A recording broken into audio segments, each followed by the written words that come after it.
ಅಪ್ಪ, ನಂಗೆ 2,000 ದುಡ್ಡು ಬೇಕಾಗಿತ್ತು.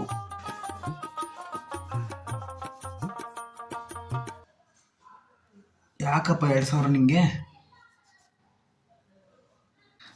ನಮ್ಮ ಸ್ಕೂಲಲ್ಲಿ ಎಲ್ಲರೂ ಟೂರ್ ಹೋಗ್ತಿದ್ದಾರೆ. 4 ದಿನನಂತೆ. ಅದಕ್ಕೆ 2,000 ಆಗುತ್ತೆ. ಇನ್ನೊಂದು ವಾರದಲ್ಲಿ ತಂದು ಕೊಡಬೇಕು ಅಂತ ಅಂದಿದ್ದಾರೆ ಅಪ್ಪ.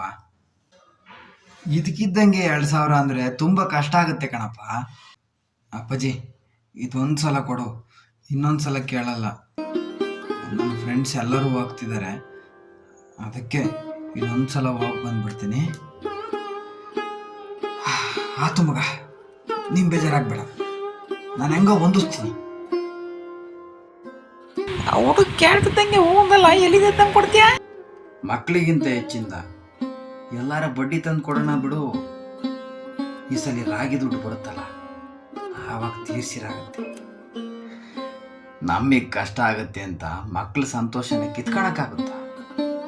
ನಾವಿಷ್ಟು ಕಷ್ಟಪಡ್ತಿರೋದು ಯಾರಿಗೋಸ್ಕರ? ಅವ್ರ ಸಂತೋಷಕ್ಕಲ್ವ?